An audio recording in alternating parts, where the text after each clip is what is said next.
Getting to know the story behind the headlines. Akron News Now reports with more depth on the stories you need to know on WAKR News Now.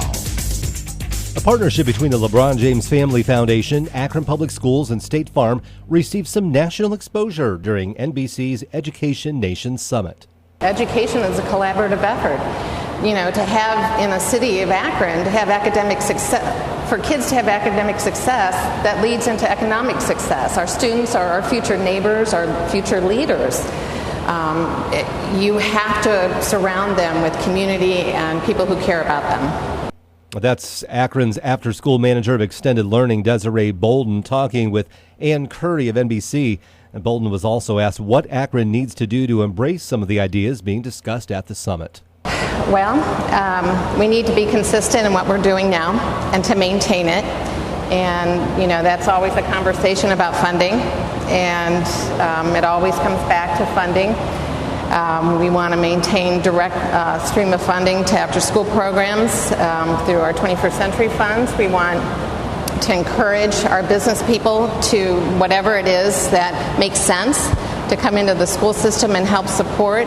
We want our teachers to be able to support their classrooms with materials and supplies, kind of like the drive that's going on this week that NBC is doing. Kids having their supplies and being ready to go to school, meeting them and knowing that somebody cares about them, having LeBron's Wheel for Education through the State Farm Initiative, having the 330 ambassadors go in and message to the kids, hey, we're in high school, we're going on to college, you can come along with us. They're closer in age to them than, you know, I am, so it's a great message. The district's enrollment is about 23,000, but the latest statistics show that 85% of them are considered economically disadvantaged. LeBron James says it needs to be reversed.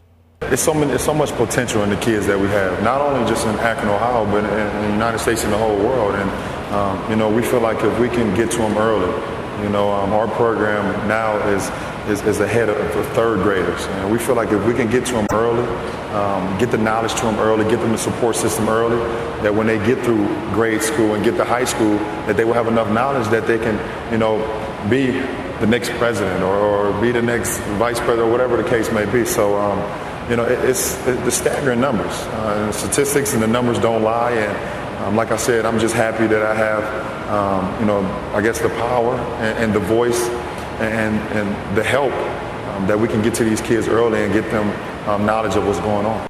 But James says it takes more than just throwing money at the problem. He and Bolden were among many guest speakers that covered a variety of education-related topics. Chris Kepler, AkronNewsNow.com. More news, weather, sports, business, entertainment, and community on AkronNewsNow.com and always on WAKR News Now.